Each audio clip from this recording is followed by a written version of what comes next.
Welcome to another episode of Listen, Learn, and Love, hosted by Richard Osler. My guests on today's podcast are Kelly and Adam Sandberg. Welcome to the podcast, you two. Thank you for having us. Yes, thank you. Just a little background on Kelly and Adam, and I've just been visiting with them, and we had a wonderful prayer, and they are converts to the church, joined the church in Arizona, so we'll hear a little bit about that story. They moved to Utah and have really been involved with our community here, our LGBT community, food bank, other groups that just have harder roads. So they are a couple that have looked at their Mormon baptism covenants and just said, what can we do to serve other people and bring people into our home? And I've been reading a few articles about you two, and you two are really awesome and have a very unique and wonderful life story.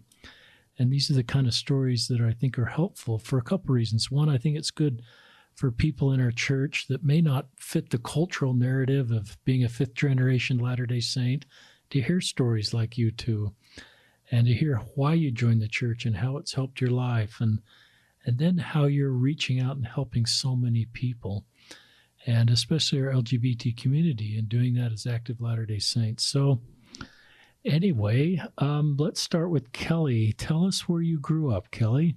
I grew up in Northern California until high school, and then we moved to Phoenix, Arizona. And Adam, where did you grow up? I grew up in Phoenix. Earlier, when I was a lot younger, I was in New York for a few years, and then I went back to Phoenix. So my grandfather was a chemist for Revlon. So I lived with my grandparents. So we moved back and forth. So you moved back and forth. Yeah. Who liked the heat in Arizona the most out of you two? Not me. Neither. And you've been married for 16 years. 22. No, 22 years. And you've been in the church for about 16 years. Yes. So the first 6 years, you were not in the church. Yes. Talk about how you found each other and who pursued who. And that's always kind of a fun story. Kelly loves to tell this story, so I'm going to let her. So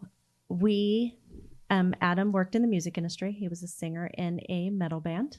In a metal band. Yes. That's awesome. We might get Adam singing before the podcast is over. He's shaking his head. Maybe not. Probably not. He was 21 years old, and he had dreadlocks and tattoos, and I was 24. I was a single mom with 3 kids. Wow. I worked in adult entertainment. Wow. And then I parlayed that into a job in the music industry, working at some of the clubs with some of the bands and doing booking and promotion. And my little brother had a band, and they were auditioning singers, and Adam happened to be someone they auditioned. And so we met and we became really good friends. And I pursued him first, for sure. Was it the dreadlocks? Was it the singing? Was it the tats? I think it was all of it. Was it the metal band? It was. Was it the New York accent? I don't know if he picked up a New York accent. Oh, he can do the New York accent. So, and Adam grew up Jewish, so he also does this great Hebrew thing. But I would like to say it was, all of those things, but it was how kind he was. And he was really good friends with my brother, and we were friends. And so he'd spent time with my children and played with them genuinely. It wasn't that he was trying to impress me or that. He was fun and funny and sweet and kind. And we just kind of fell in love. There's a lot of things that some would say you should disqualify each other because you got 3 little kids at 24. Right. And so if I'm Adam, I'm saying, well, I shouldn't pursue someone with 3 kids because that's kind of scary. And, right. And Adam's, there may have been things about Adam that you thought, well, I don't know. In Mormon culture, I don't think you were in Mormon culture at that point. We might say, well, he's got some tats, so I'm not going to date him. Or dreadlocks. But you seem to kind of get past and just see each other for the goodness of each other. And we really did. I mean, he was, I was 24, 3 kids. I was very self-sufficient. I had a home. And you had a home. Yeah. And, and financially I was doing well. He was 21 years old. He rented a room from someone. He worked at the record store. I mean, we had, not a ton in common other than we worked in the music industry, but we found a lot of common ground, and he saw past the physical aspect of me and my career at the time. In the adult industry. Yeah. Yeah. I'm glad you said that, because that may just be a part of your path. That was, For sure. It was absolutely a part of my path. And I learned a lot. And I like that you learned a lot. And I like that, that wasn't disqualifying, that, anything that she had done or anything she was doing now. And you both kind of saw each other's good hearts. We did, for sure. And then I brought Kelly over to my grandparents' house. It was for Hanukkah, wasn't it? I believe so. Yeah, it was for Hanukkah, and yeah, I had to get my my grandma's okay and everything. So, were you practicing Jewish, Adam? Yeah, I was. And were you of faith, Kelly? So I grew up in a home. My stepfather is atheist, as far as I can tell. We didn't really talk about religion. My mother was agnostic at best. I didn't grow up with any sort of religion other than they were very anti-LDS, because my stepfather had grown up in Utah and been raised in the church. So I heard a lot of negativity about the LDS church, which is ironic now. I ended up being Wiccan for a very long time. I was a very devout practicing witch. So, wow.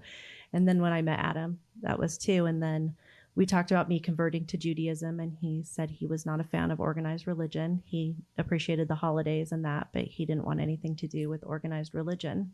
So. And did either of you come from traditional two-parent homes with a stable family, or did both of you come from just home situations that were more complicated than that? I definitely didn't come from a home like that. Basically, my mom had me when she was 16. Mm-hmm. Lived with my grandparents. My mom lived with my grandparents. And then my stepfather, she met when I was about 4 or 5 years old, roughly. And then that's actually his last name that I have. Mm-hmm. And then it wasn't till I was about 27 that I met my bio father. Mm-hmm. So that was interesting, to say the least. And then, and then, I'm sorry, and then let me back up a little. So then my parents were divorced when I turned 13, my stepfather and my mother. And so I went and I lived with my grandparents from that point forward. So. And are either of your grandparents alive, Adam? My grandfather is. My grandmother passed away in 1999. Okay. So. And how about you, Kelly? I grew up. So my mother married my stepfather when I was 2. I do know my biological father. He passed away when I was 16, but I didn't spend a lot of time with him. So my stepfather was the one that raised me. I grew up in a very financially well-off home. My stepfather held a very high-powered corporate job. We did things that on paper looked, family vacations and travel and things of that nature. But I grew up with, my stepfather was an extreme alcoholic and incredibly abusive. So a lot of domestic violence in my home. Those are things that you don't talk about, and you just kind of shove them down and go on about your life. So I struggled with trying to live this perfect life that everybody thought I had, and then, living in fear in my own home. So that brought me to a suicide attempt at 16. Wow. That I barely survived. A lot of mental health services and things like that. I called DCFS on my family. Wow. At 15. Not very well educated back then, I think. So they interviewed me in my home with my mother in the other room. So that didn't turn out well either. So I ended up getting pregnant at 16, actually hoping that I would be kicked out of my house, which ended up not happening. And then I got pregnant again.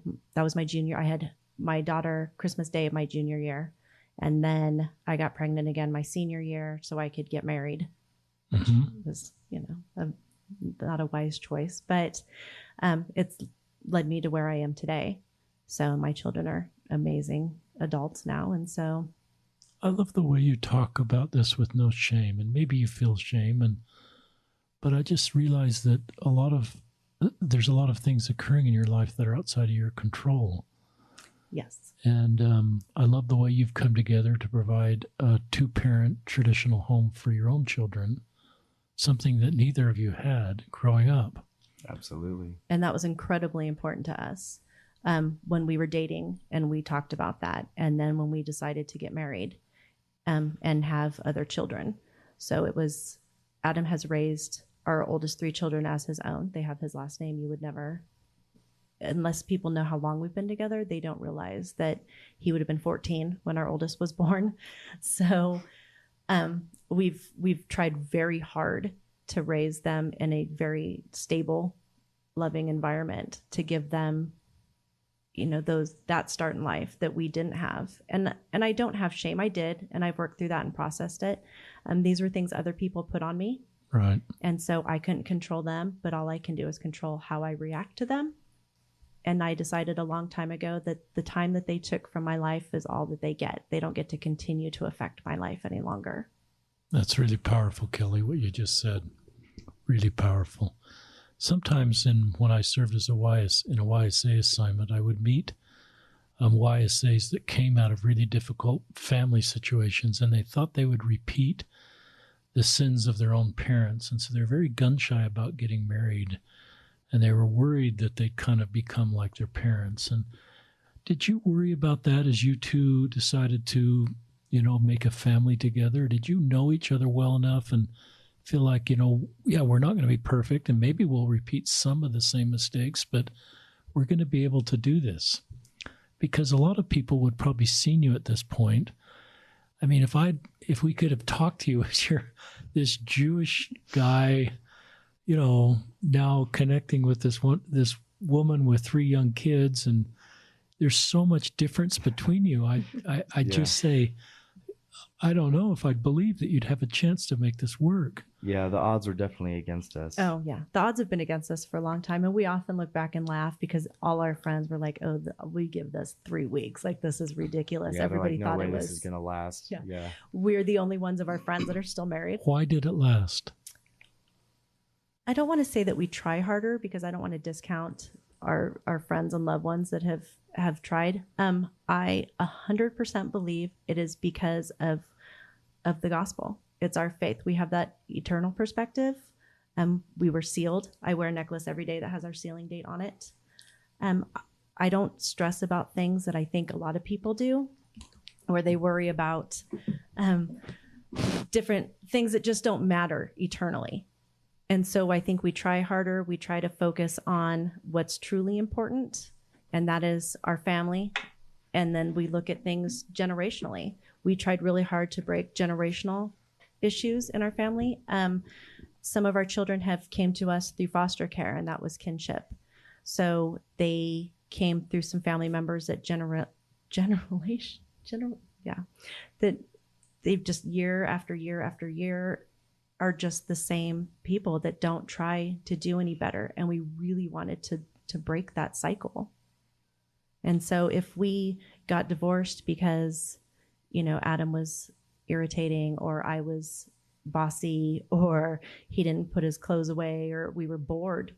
I think so many people today throw away things because they're bored, because it's not as exciting when they were dating, and there's always something new and better and flashier, but there's not. And I try to tell my friends that I see struggle with that. I said, eventually that's going to become boring. I said, the newness wears off, the bills come, the kids get sick. It's just going to be the same thing over and over again.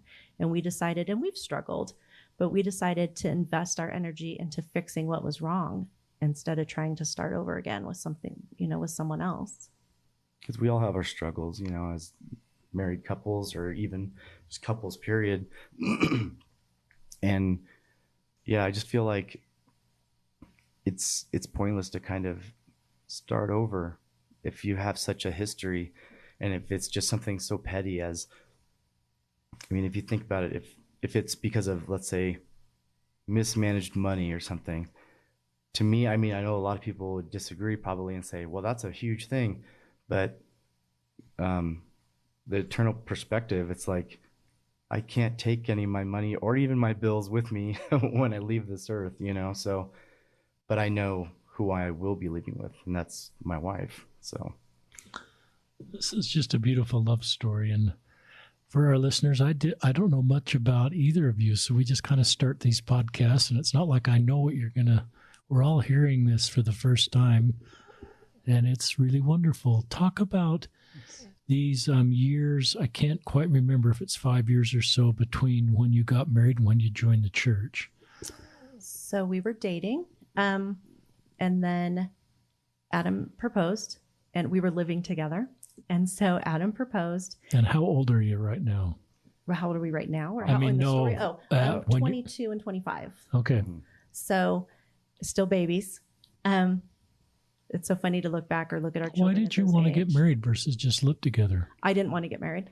I actually fought Adam for years on it, and I picked a fight the day of our wedding, and he said, "You can argue with me all you want. We're still getting married."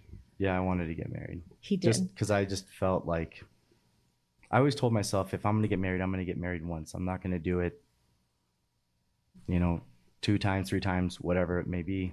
It's going to be the one and only. And I felt Kelly was my one and only. So you believe neither of you had seen marriage not work and people around you, but you still, particularly you, Adam, had a feeling that you could make this work, and you were going to do it once, and you're going to be committed. Absolutely. And you fought this, Kelly, it sounds like. I did, and I said, I have done this. I'm not any good at it. Everything's fine. Why are we, messing with this? Let's just leave it alone. So when he had asked, I agreed to marry him. Eventually, I thought we'd just be engaged forever. And I had said, just so you know, you will never come before my children. I will never put you before the kids, because I felt my mother did that. She chose to keep me in an abusive relationship with my stepfather to remain married to him. And so I vowed I would never, ever do that to my children. And Adam told me that he wouldn't marry me if he thought any other way, because his mother put him aside for men. And so he will tell you that's one of the reasons that he wanted to marry me, because of that. So what a great reason. Yes. We got engaged. We were engaged for a few years. We got pregnant. We had a very late term miscarriage. Wow. That actually happened the same night his grandmother was passing away from cancer. Wow. And so I felt very strongly that his grandmother was an amazing woman. I don't know anybody that is more amazing than she was. She raised him to be an amazing man. And so she loved babies, loved children. And I felt very strongly that night that the Heavenly Father needed that baby for her in heaven to greet her. And so, but we still weren't religious. I just felt very strongly that baby needed to go be with her for whatever reason. So after that, we bought a home. Just weeks after that, we were in the process of that. And I felt, I don't know if I can do this. The kids are older. The youngest one's in kindergarten. They're going to school now. I'm working a regular job. I don't know if I can do this. And then I got pregnant again. And so and Adam said, I don't want to have a baby and not be married. Like, we already have these 3. I don't want to do this. And so I said, fine, we'll get married. But I kept putting it off. And so we finally got married. April 14th, our daughter was 6 weeks old. So wow. she was there. It was very romantic. So we went and got married. We were incredibly poor. We wrote a check. It was a Thursday. So we wrote a check hoping that he wouldn't cash it till the next day when Adam got paid. And then Adam's grandfather took us all to Red Lobster. And then I went home with the kids and Adam went to work. This is awesome. So when I see people struggling and stressing about these big weddings and that, I said, that is not what matters. You guys are so real. 22 years later, that was our big fancy wedding day, and here we are. You guys are so real. Yeah. Well done, Adam. I love the way you had a feeling about you want to be married. Oh, thank you. Talk about how you found the church, or how the church found you. Adam is not a fan of this story. So we got pregnant again. Our daughter was about 6 months old. Well, I am a fan of the story, just not. Well, Adam's part of the story. There's one you'll understand. It's a good story, but. So we were pregnant with our 5th child at this time. The pregnancy was going pretty well. I felt okay. One day it was late in the pregnancy and I felt that something was off. Physically, I felt okay, but I just felt like something was wrong. And so I called my doctor, who, had I got a hold of my doctor, he would have said, oh, drink some water and put your feet up, you're fine. I actually got a hold of a new doctor, and he said, if you're feeling that, strongly about it, just go in and get checked out. And so Adam drove me to the hospital. We went in, they put the monitors on, and there was no heartbeat. Oh my gosh. So they came rushing in, they did all these things. There was still no heartbeat. So they ended up rushing me in and doing an emergency C-section. We found out, had I not come in, we both would have not survived the night. So there were some complications. And so after that, I said, there's something out there bigger than me that knew that I had to go to the hospital, because there was nothing physically that would have sent me to the hospital. It was just this nagging feeling I felt. And so I said, I really am interested, in kind of going to church. And he was like, we are not going to church, Kelly. That's not what we're going to do. And so I had started doing some research online, and the internet was still kind of new. Did you lose this baby? I assume you lost this baby with no heartbeat. He will be 18 next Tuesday. So this baby you didn't lose. Nope. He's 18. Yeah. And his name next is? Tuesday, Corey. Next Tuesday, Corey. So Corey's alive. Okay, yeah, good. They were able to save him during an emergency C-section. So they saved both of you. So yeah, they saved both of us. So the internet was still pretty new. It was AOL chat rooms and things like that. And so I had joined a big families group, because we had 5 kids, and that's, I guess, considered big families. But not realizing that most big families back then were religious. And so I started kind of talking to those moms. None were LDS. So I said, I was looking up churches in our area and stuff. And Adam's like, I'm not going to church. He was adamant. He is not going to church. And so I kind of put it off. Christmas time came. Our son was born in May. Christmas came. We were going to see some Christmas lights. He said, do you want to go look at Christmas lights? I said, yeah. So we loaded up the kids, and we were driving, would be the equivalent of driving, downtown to Salt Lake, that distance. So we're on the freeway driving there, and Adam says, I heard there's some really neat lights in Mesa. Do you want to go check those out instead? And I said, sure. So we turned around and drove, and it'd be like driving to Provo. I mean, it was a completely opposite way. So we went out, and it ended up being the Mesa Temple lights. Not realizing that's... Yeah, we had no idea that he just had heard that there were some Christmas lights out there. So it ended up being at the Mesa Temple. So we got out of the car, and we stepped on the grounds, and Adam said, why don't you go get some information? And I said, quit making fun of me, because he was saying, oh, your mom's a Jesus freak, all this stuff. So this is the part he hates. And so I said, stop making fun of me. He said, I'm not making fun of you, but why don't you go to the information booth? And so I started walking, and I kept looking back, waiting for him to, be pointing and laughing with the kids. And he didn't. And so I filled out the little card, and we walked around. And a few days later, the missionary showed up at our door. So Adam opens the door. He has green hair. He's fully covered in tattoos. This is an awesome story. The missionaries look scared, and they're like, oh, we're really sorry. And he goes, no, you're in the right place. And so the phone rings, and we still had house phones then. And so I pick it up, and it's the neighbor. And she said, I see the missionaries at your house. Do you want me to help you get rid of them? And I said, no, we've invited them over. She's like, on purpose? Yeah. We're like, yeah. The neighbors, we had the whole neighborhood in an uproar. The missionaries are frightened. So we invite these poor kids in and start taking the discussions. So it took a while. In the middle of our discussions, Adam gets a job transfer here. So out of all places, I got transferred to Salt Lake City. Out of all places. So my mother and my stepfather live here. They have a large home. They're like, oh, come live with us. You can, live in the basement. And we thought, okay, sure, why not? So we move in with them. My mother finds out we're taking the discussions. It is not good. We can't have anybody from church in their home. So the members open up their house to us. So we finished taking the discussions with some members. And then we end up being baptized. Wow. So we're baptized, and we walk back, and my mother's in the garage, and Adam takes the kids inside, and my mother proceeds to scream at me for an hour and a half. Wow.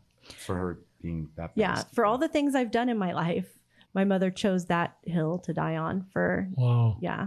So it was an odd experience. So, but yeah. What caused you, Adam? Because at first you seemed to be the least interested in this. What caused you to just, be open to this?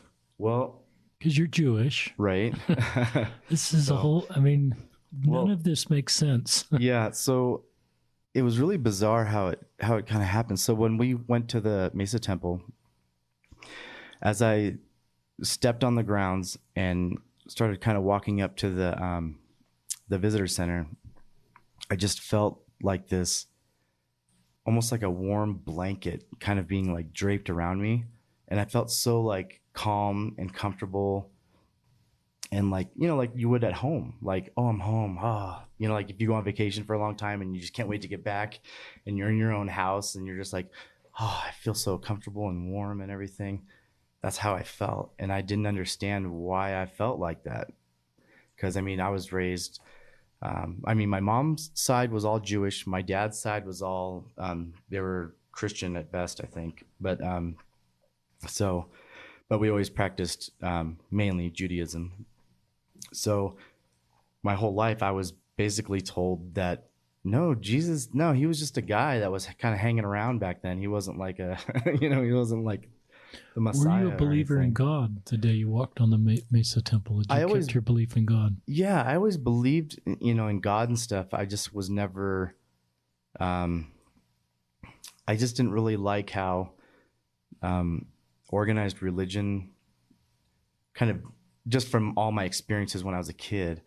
And then when we started taking the discussions with the missionaries and they would point out these things like, well, what do you think about this? What do you think about, modern day prophets? And I'm like, I totally believe in that. And they kind of looked at us like we were weirdos because we would say, yeah, of course. What, did they just all stopped all of a sudden? No, there's got to be, and so yeah, it just felt such like a calming, comfortable place. That's did you both kind of decide to join at the same time? Did you both come to that decision kind of together, or was at times were one of you more pro than the other? I think we were on the same page. I think we're on the same page because we had a lot of the same questions. We didn't understand in Christianity how everything just stopped. How did all these things happen and then it just stopped? So to hear, that there's modern revelation and that there's modern day prophets and all that really, spoke to us. And so that was a huge part. We were already very family oriented. So that aspect of it. Yeah, I loved the family aspect of it because obviously we didn't grow up in fantastic family homes. For the most part. So to have a community that was so tight knit with their families, that was just such a huge, huge thing for us. So that was kind of one of my. Did you join the church in Sandy? Was that or yes, Sandy? We did. So we started. So this is when they did, back in when they did the 6 discussions. So we did 3 in Phoenix, and then we did the other 3 in Sandy. Yeah. And that was roughly 16 years ago on April 13th. Yes. And have you been able to stay active the whole time? No. So we've struggled a bit. Just a lot of things culturally was a hard. So when we joined the church here, it was a big deal. We were the only converts in our ward, and it was very nice. And then we moved to Phoenix where we weren't as exciting, I guess. And there wasn't the cultural stuff because, I'm like, where's the thing in the middle of the street telling me it's enrichment night and these things. And it turned out that Corey, who was born, was diagnosed at 22 months, classically autistic.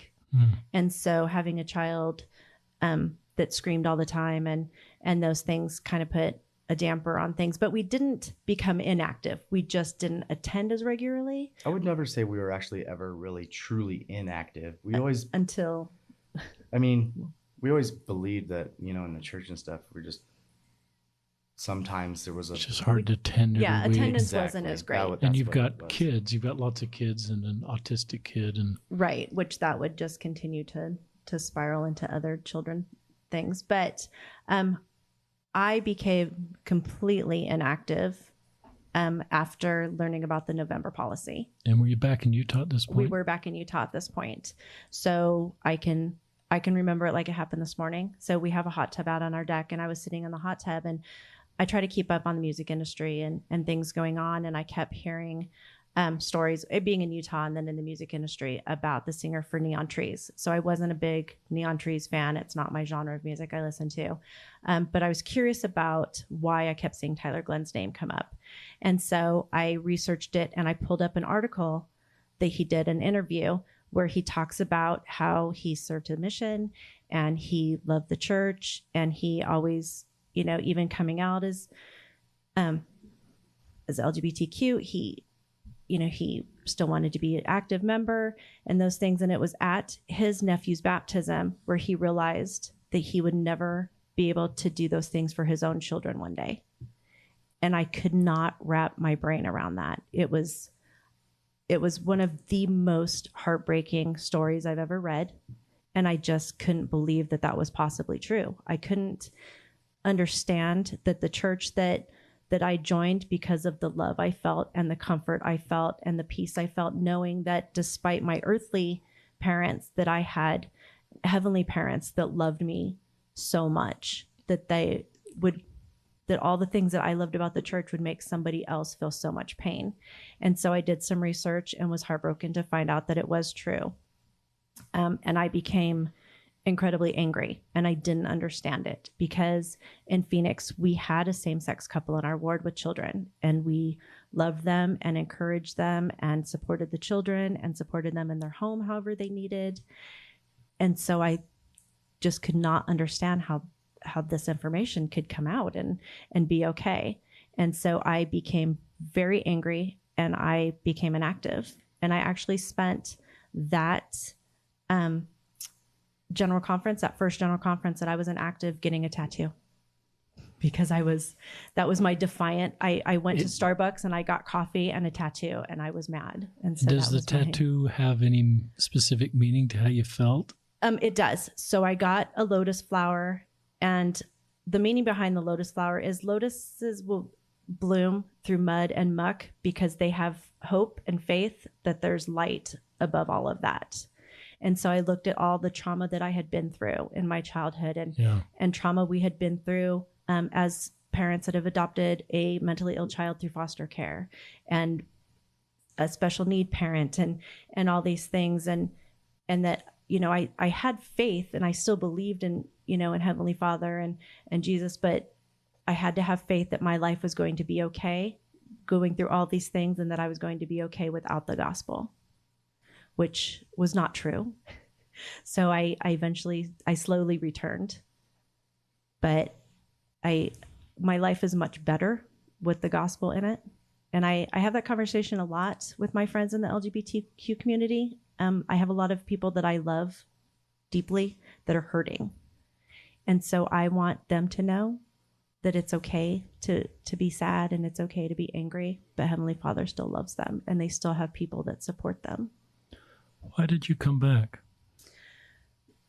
It was a slow time coming back. It took me doing some work with some drag queens in the LGBTQ community and having some very raw, intense conversations with them.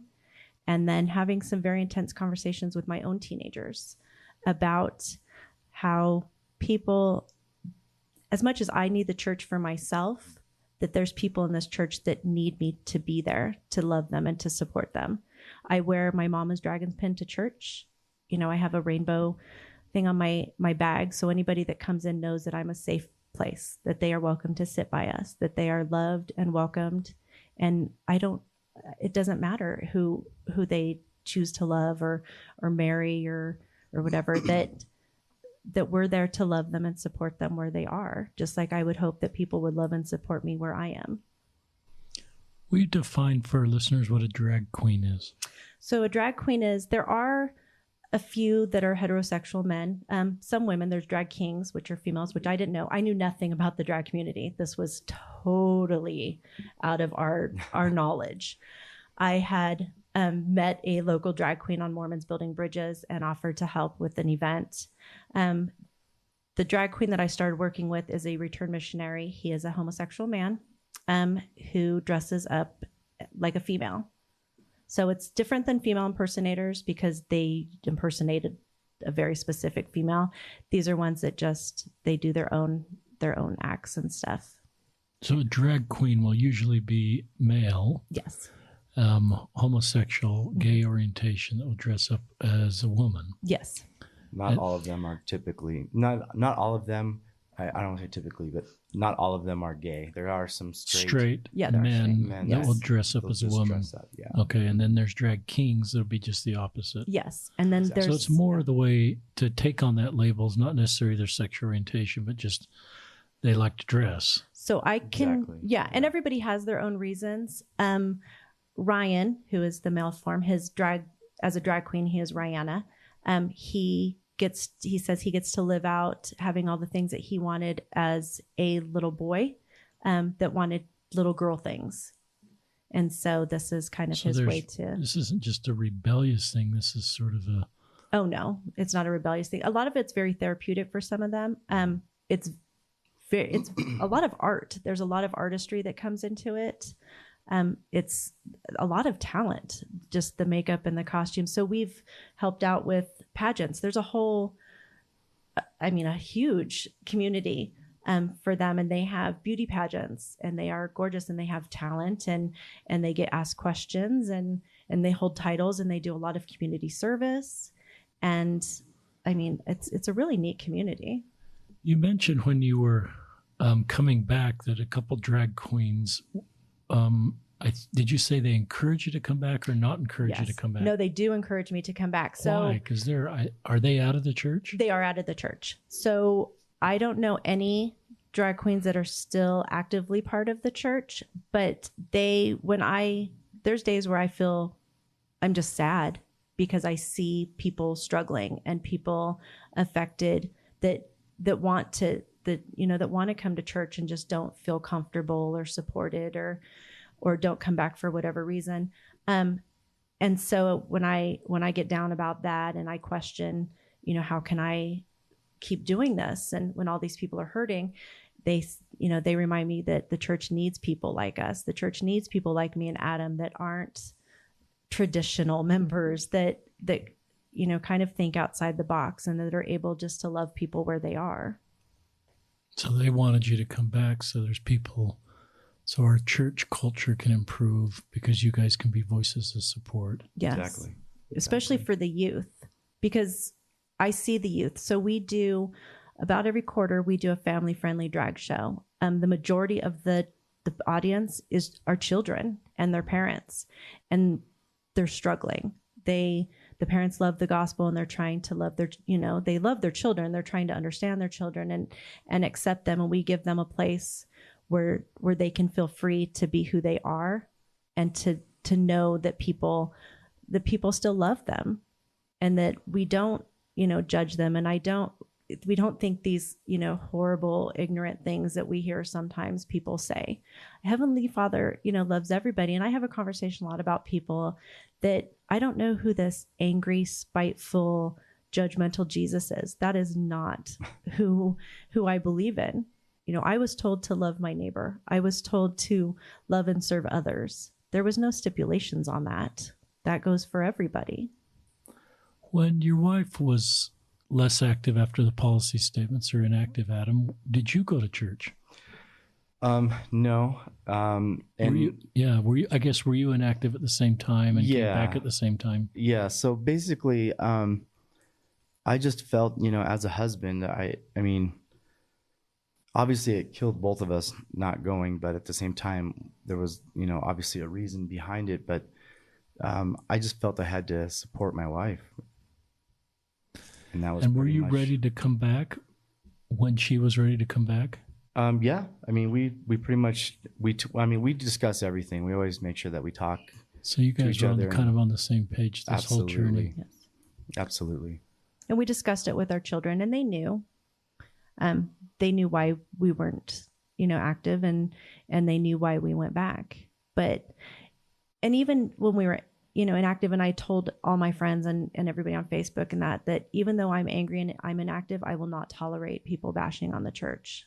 I just won't. I still believe in it, but I need to sort through my feelings on all of this and figure out how I can be, a good member and support and love everybody.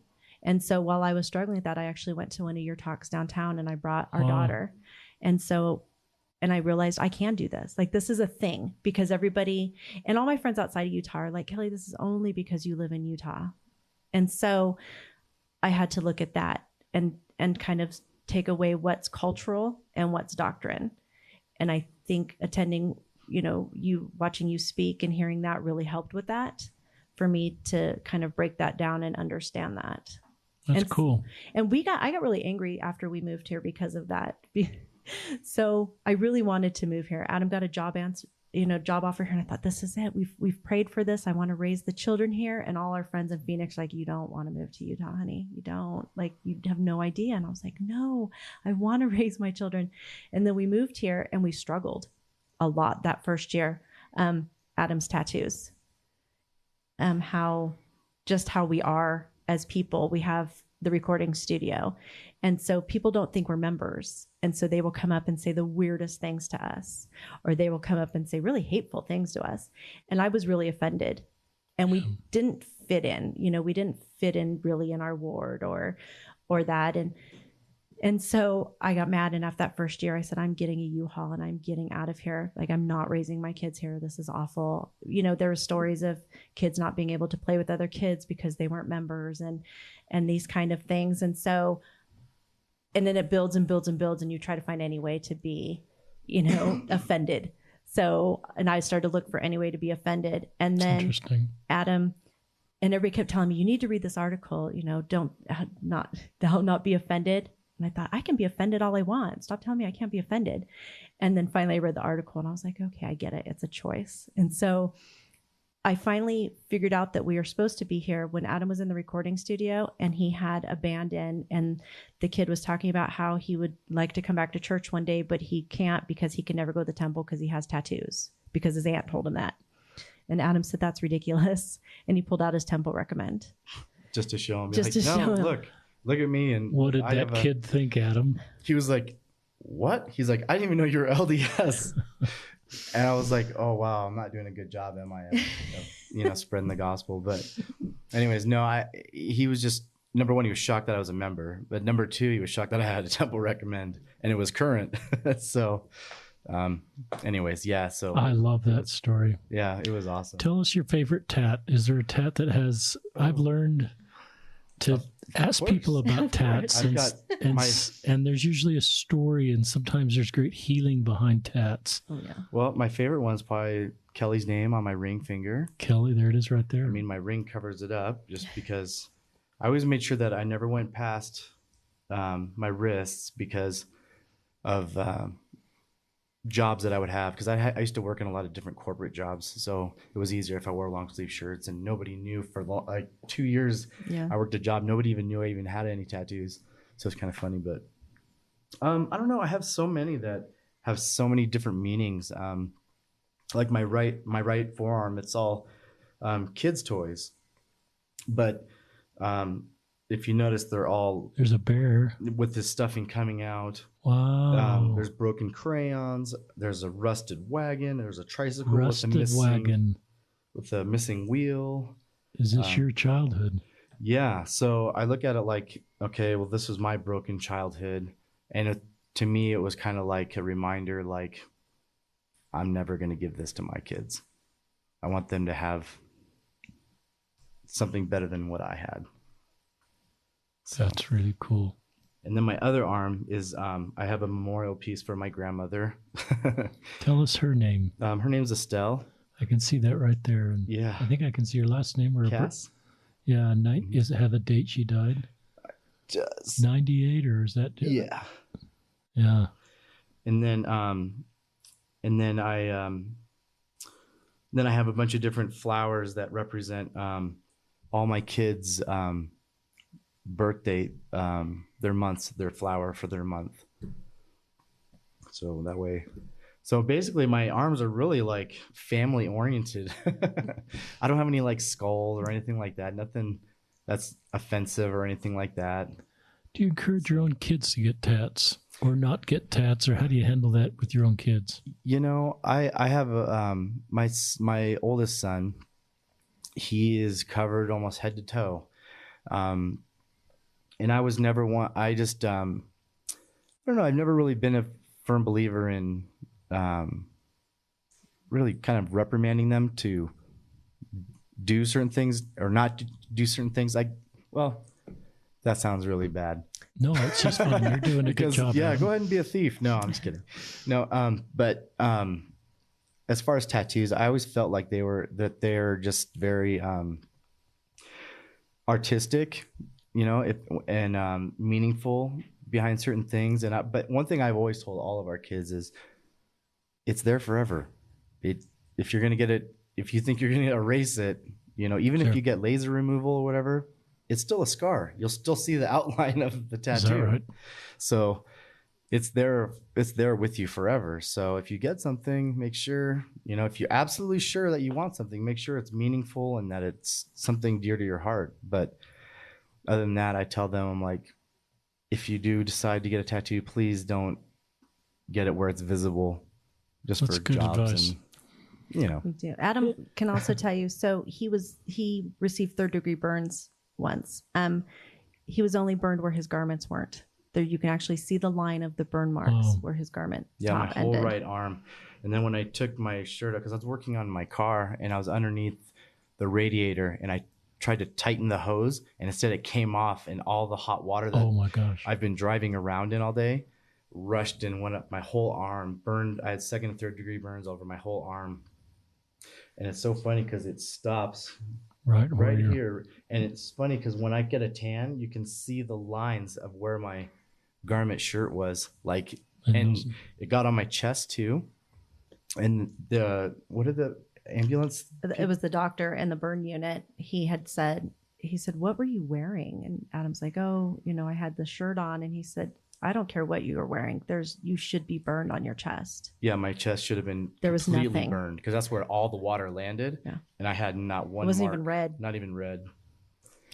So I love these stories, and I encourage I go back to YSAs and parenthood. I encourage YSAs and my kids not to get tats, but I've learned not to make that a litmus test or a purity test of their commitment to the church or the gospel or any insight into who they are inside. I probably have had tat bias in my life, just like homophobia. I've just coined a term. And where I've prejudged people with tats. And it wasn't until I met Cruz, this new convert with 36 tats in our YSA ward, and he told me about the story of many of these tats, and he grew up on the streets of LA and are real tough. And I just realized this is part of healing and hope. And absolutely. And you've got these broken toys, and you've got this grandmother that saved you. Mm-hmm. And this is your life. And I love why you have those broken toys. It's not necessarily to remind you of that pain, but it's because you want to do something different for your own kids. Absolutely.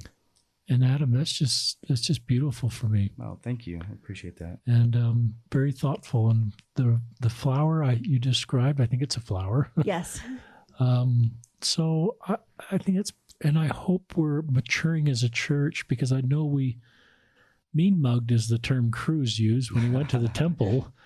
And the nice temple lady mean mugged him because it was his first day, not because it was his first day of the temple, but he was a new convert and was in a short sleeve white jumpsuit getting baptized, and he got mean mugged. And maybe that term identifies with you.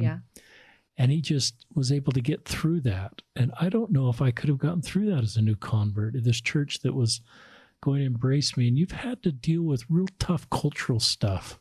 Yes. And where we haven't been our best, and our practice of our doctrine hasn't matched our doctrine. Our doctrine, as you just taught, is love, inclusiveness, kindness. But then we have to practice that on a congregational basis, an individual basis, and I fall short. And you have seen people fall short. But yet you have this maturity to sort of have navigated that. And it's really remarkable, but I think it's a credit to you and your testimonies. And when you say you're angry about things, I think that's okay to be angry. I think anger is a secondary emotion from pain and hurt. Yes, it's far more. And I tell our children this, and I tell a lot of people that I work with professionally, it's much easier to be angry than it is to be hurt. Yes. So it's easier to focus on that anger than to feel hurt. And so and I have to identify that. Am I angry or am I hurt? And I don't think it's just a church thing. I think it's a human thing to fall short, because some of the most awful people I know aren't any religion.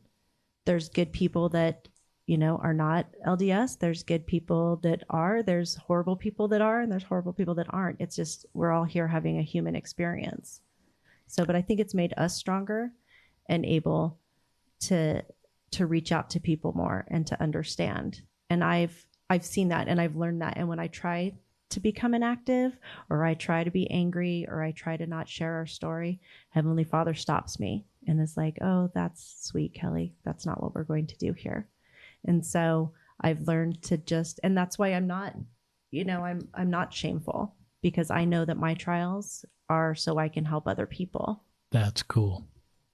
So, and that's what my blog's about. I went to a blogger retreat last year, and the whole way there, it was at Bear Lake. The whole way there, I'm driving and I'm praying, and what do you want me to talk about? And I wanted to not talk about anything important. I really didn't.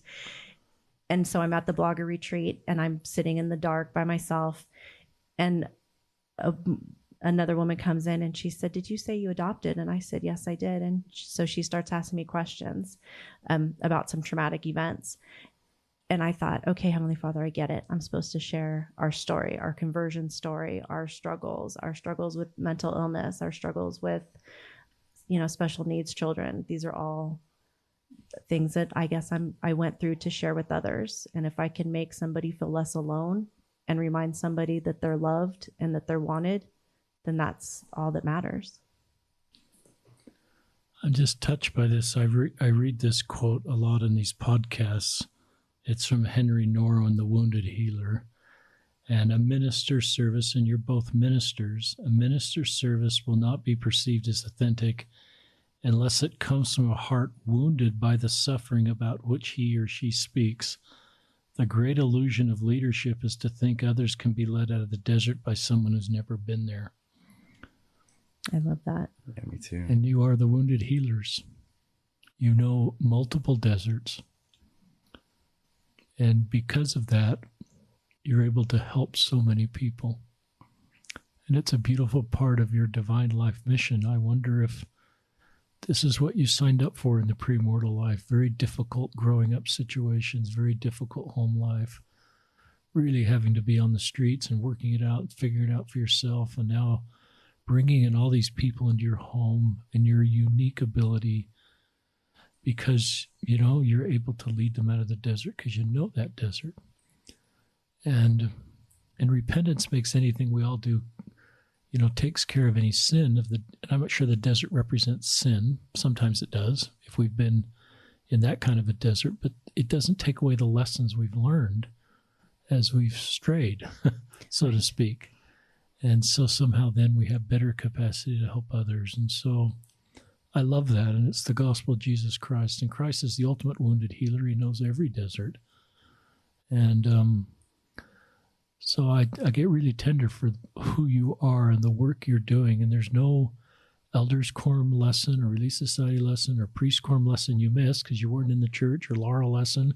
You weren't in those lessons anyway that prepared you for your life mission, but your own life prepared you for what you're doing. Absolutely. Yes. And it's wonderful how you're using that to help other people. Thank you. And I think a lot of what you do is not known very well. My impression just visiting with you is the kind of traditional service we do in our church. It's all really good.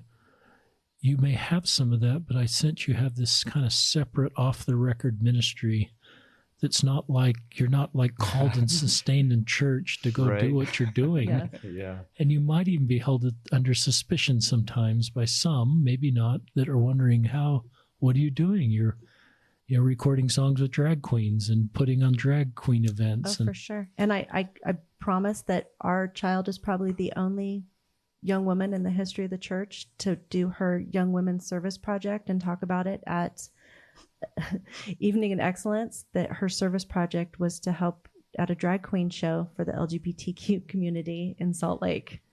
So I I'll get up and bear my testimony about things I've seen at Pride. We are very outspoken. We don't hold back, and I'm sure there's people that think we're just absolutely out there and wonder what in the world. But there's also that mom that came up to me in the hallway once and said, "Thank you for sharing your testimony. My son is gay." And she whispered, and I said, "Does he know?" And she said, "Well, of course he knows." And I said, "Then why are we whispering?" And she kind of chuckled, and I said, "Do you have a good relationship with him?" And she said, "Oh yeah." She said, "He comes over for family dinner. We adore his partner." And I said, "Then be proud. There's parents in this building that have heterosexual children that don't have a relationship like you have with your child." That's cool. And so, and ever since thing then, to say. Because they're our children, and most importantly, they're Heavenly Father's children. And so they need love. We have some amazing youth in our ward and in our stake that are openly out, that attend, sacrament, and I see their parents struggle, and I want their parents to know that we love them and that they are beautiful. Is your ward supportive of what you're doing, or suspicious, or do you get a mix? Or our ward is very supportive of what we were doing. We're really lucky. Yeah, we've got a really awesome ward. We often joke that we can never move because our ward is absolutely phenomenal. Yeah. I believe that happened for a reason. When we moved here, we put in offers on 9 homes. I was in the middle of packing. The realtor was at our house in Phoenix. It was a mess. Adam was here early trying to find a house, and he said, "I'm going to go look at this home." I mean, the realtor. And I said, "I don't even care. We have to move. I have to have somewhere to go." And so the map was wrong on it. Adam found the house, and it ended up being in the same neighborhood where we were baptized years before. So we said, "Great, we'll take it." We did all the paperwork. Adam went up to the church to meet the bishop, and the bishop happened to be in our bishopric when we were baptized. They had split the word boundaries. Way. He was like, "The Sandbergs." Yeah. And I was like, "Oh my gosh, I can't believe it." So half of our ward had been split. So half of our ward was in the ward we were moving into. That is not a coincidence. Heavenly Father absolutely led us to there. So they already knew us too. So that was awesome. Yeah. And so, we are not the typical members. We have... Do you have regular callings in your ward? What's funny is we currently do not have callings. And I think, and the bishop's always like, "You're so busy." With a lot of wards with going to the 2-hour block and less staffing. Yeah. Yeah. And maybe your bishop knows you're serving in a different way and is fine with that. I don't know. And I think he does. I think so they call us a lot when they're looking for service projects and stuff. So we made a deal with the kids this year. Our kids love service. They are such service-oriented people, and I love that. And so we made a plan that we were going to do at least one service project a month that, had nothing to do with church. We serve a lot in the church when they ask for help. But so the first of each month we go and do service. A lot of times we go down and do meals and things at the teen homeless shelter. There's a lot of LGBTQ youth down there. So we sit and talk to them. Adam talks to them about music. I have access to some concert tickets and stuff, so I'll hand stuff out when I have it and things like that. So we do a lot of service that way, but we are the family in the neighborhood that you will see cars pull up because we are having I did not make up this name. I'm just going to say that now. So some of the people in the drag community had asked if we could have a game night. And so they deemed it Family Homo Evening. And so we will have that over and play games or we'll watch movies and things like that. And they love it. And they ask all the time, when's our next game night? When's our next family night? So we are very non-traditional, but they know that you are respectful in our home, that that we are active members, and we love and support them. We come, and Adam does a lot of photography for their drag shows and things. I've shown up to pageants to help them get ready with their costumes. I sew costumes and fix wigs and nails, and we come and cheer them on. We go and cheer on. There's a LGBTQ football team and kickball. We go and cheer them on. So we support them and love them, and they're our friends. And sometimes our kids, they actually interact in some of, like for instance, with Rihanna, she'll use our kids sometimes as almost like props in her performances. Like when we do the all ages shows, like she just did this thing where it was like Mary Poppins. Mary Poppins. So she used 3 of our kids as like the Mary Poppins kids or something. So yeah, it's cool. Kind of neat that. What lessons are you teaching your kids with your service this way? I think basically just to love everybody and show people that you respect them and to not judge anybody. At the last job, I always tell this to my kids, to our kids, the last job you should ever want on this earth is to be the person that has to judge anybody. That's Heavenly Father. That's the only person that can judge. And I'm a firm believer in that. So I always tell them, like, if somebody says something to you or looks at you weird or anything like that, I'm like, just smile at them and just, brush it off, turn the other cheek, sort of. We always tell them, just be glad that they're not so unhappy that they feel they have to put other people down to feel better. But if we can raise another generation of people that are tolerant and loving, then we've done our job. And that's, we pick our battles. We pick our battles with the tattoos. We're often, the ones at church with the kid with green hair, or, that do their service project with drag queens, or, those things, because, being a member of the church is about being Christ-like. We joined the church because we wanted to follow Christ. And so there's who did times Christ hang out with? Right. And he hang out with like the lowest of the low. Because he loved them and he wanted to show them support. And so, we tell the kids that the church doesn't end, after these 2 hours or when you leave these walls of these buildings. It's who you portray yourself outside of church that really matters, who you are, that shows who you are. And so we've always taught them to love others and to serve others. If there's LGBTQ people listening, what would your message be to them? I've thought about this a lot today.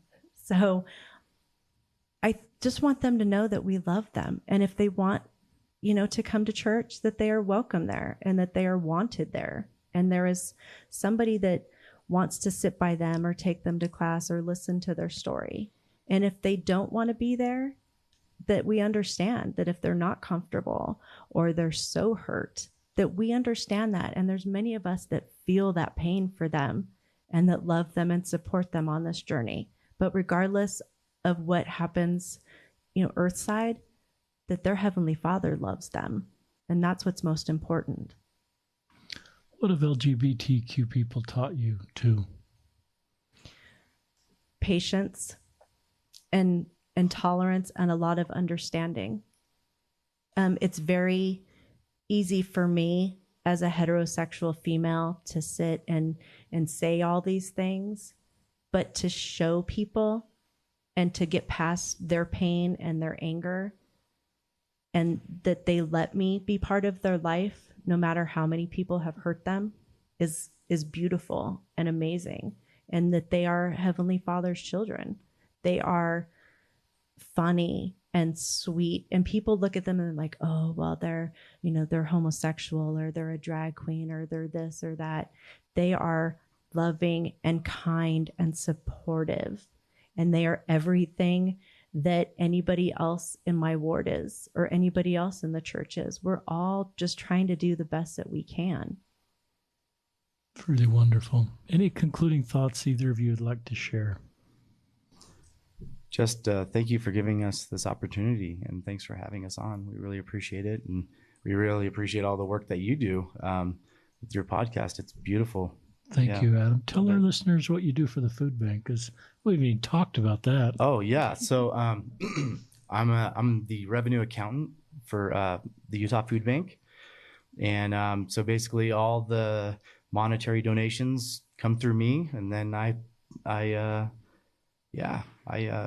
record everything. And you've been there almost 7 years, I think. Yeah. And before that, I was at St. Mary's Food Bank in Phoenix for 5 years. Yes. So this is just you, Adam. Yeah. Serving, absolutely, professionally in an area where you're seeing so much need and meeting needs. Absolutely. And absolutely. It's really cool. Any concluding thoughts from you, Kelly? I just want to thank you for the work you do. This is so needed. We're very aware of, the struggles in the LGBTQ community, and the suicide rates are frightening. And as parents, we want these kids to know that they are loved and that they are wanted here. And it takes people like you to educate and to run these podcasts and people to speak out, and that more people should speak out. Absolutely. And thank you for joining us. I think you're an example. I was certainly, when I stepped in this space, wanted examples of active LDS people that mentored to me how being active LDS and being supportive of LGBTQ people is not a conflict, but just really part of my baptism covenants. And so I found some people that were mentors to me, and you are now a new mentor because I'm seeing how you're doing it. And I just think, rightly so, you just look at what Christ taught and what you're doing, and it's just consistent. And I also think, if we had you on the podcast for 10 or 20 years, you talk about what you're teaching your kids. And I think some of your greatest paydays is how you see your adult kids respond, or your teenage kids respond, because of the life lessons you're teaching them. And I think that'll be some of your greatest paydays. And see some of, them, you and them. If I said that backwards, I get a little backwards sometimes. Sorry, listeners. And I think that's great for all of us as parents, is what are we doing as a parent to show Christ-like behavior to other people? There's something very visual about what you're doing, and it's seen by your children. And I think it's one of the other added blessings of what you're doing. So, Adam Sandberg, Kelly Sandberg, thank you for joining us. You're a wonderful couple. So glad you're in the church. So glad for what you're doing in our community. And I'm so glad for who you are and your ability to just heal and bring hope and lift and serve other people. You're a remarkable couple. It's a love story. It's a beautiful love story. Just seeing the two of you interact, you're in love and you're doing wonderful things. And it's been great having you on another episode of Listen, Learn, and Love, hosted by Richard Osler. Thank you so much. Thank you.